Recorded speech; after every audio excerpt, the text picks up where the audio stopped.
Hello there. Today I want to talk about watches. In particular, the watch brand that we all love or love to hate, Rolex. Last year, I came in possession of an old Rolex from the early 80s, left behind by my dear father.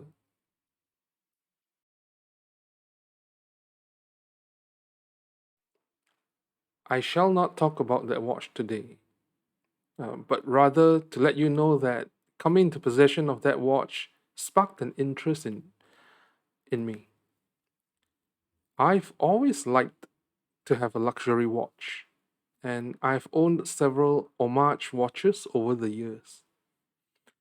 Fast forward to 2022 or so, after I got the inherited Rolex, I thought to myself, maybe I could buy one from a shop.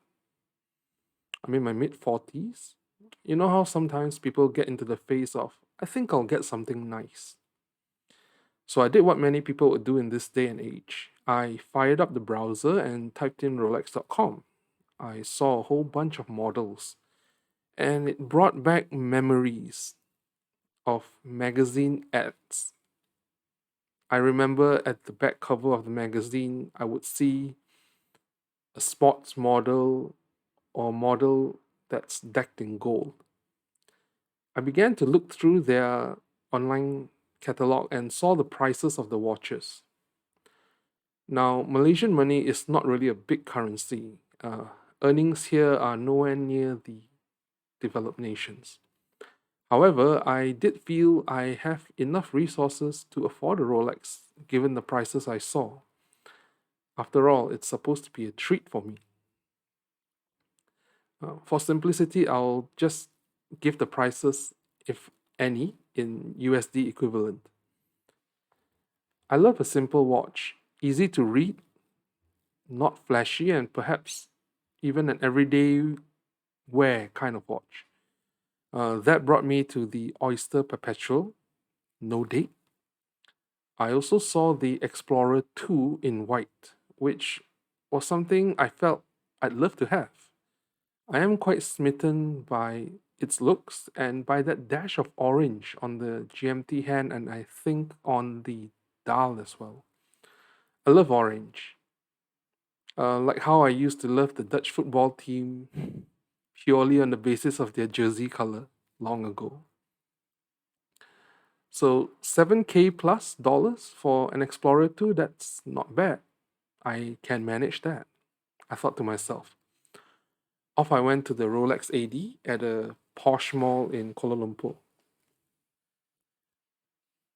There were still a lot of restrictions at that time, but they did let me go in to the boutique despite not having an appointment.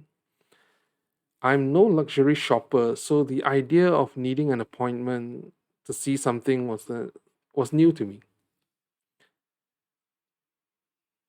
I was also wondering if do they sit you down and serve you a drink or something? That's what I see on TV anyway. The guy who talked to me was very kind, showed me a catalog of watches in the book, and asked me what I was interested in. I told him that there was this white dial one, and he said, the Polar. I said, good choice. So he went on and told me that it was not available, but I could register my interest. And I did just that. I registered my interest and was asked to give the boutique a 5-star rating on Google reviews for registering your interest. 5 stars. But I declined. I said, I don't do Google reviews for privacy purposes.